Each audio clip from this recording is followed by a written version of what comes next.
Hey YouTube, I'm doing this from the car. I'm waiting for a friend of mine, and I'm early, so here I am. Making just a quick video because I wanted to talk about the glycemic index diet, and there's just so much to learn that I want to do it in a couple of parts. So I'm going to try to do some quick short videos on the glycemic index and how it helps you in your weight loss. So basically, let me just get right into it. The glycemic index is a way to tell how much your food causes your blood sugars to increase, and how fast it causes your blood sugars to increase. And if you are pre-diabetic, like I like to think that I am, even though technically I have mild diabetes, I like to think that it's still reversible, and I think that it is. Or if you have PCOS, or if you have insulin resistance, which is even pre-diabetes, and your body is having trouble handling, your insulin production, basically, then this might be an easier way for you to balance your moods, balance your intake of food, and to lose weight, and to help you feel more energized and to get better sleep. That's what I'm seeing is happening to me. So basically, what is the glycemic index? It is a scientist at some point in the 80s took a bunch of people and gave them a particular food. And he gave them 50 grams, I think, of carbohydrates of that food. And then he measured their blood sugar over a couple of hours' time to see where the blood sugar spiked and came back down.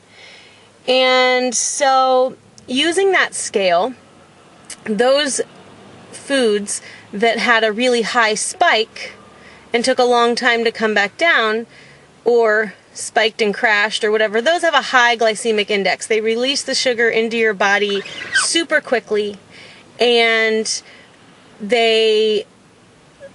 your pancreas is then pumping out insulin to try and get that blood sugar level down.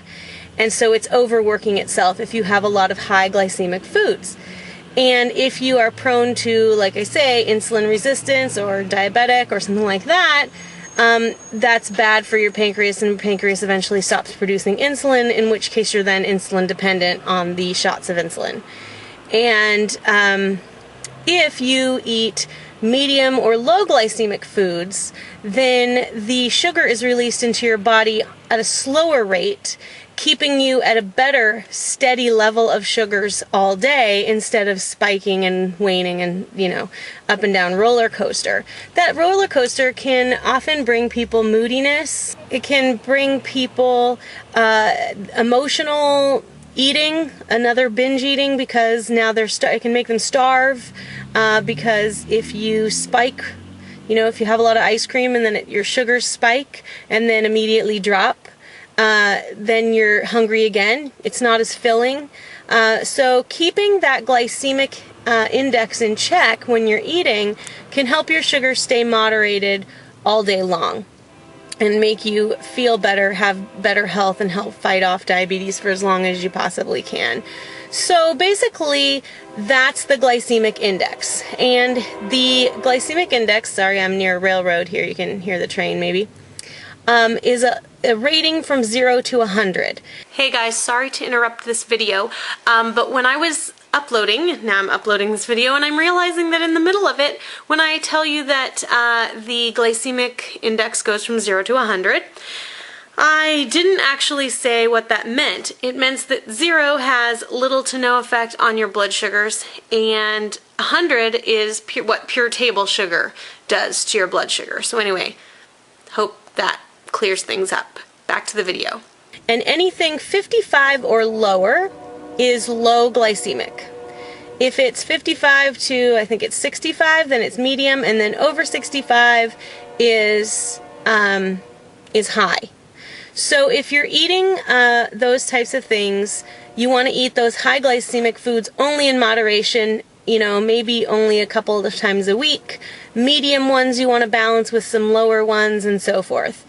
So switching to a low glycemic diet is actually pretty easy.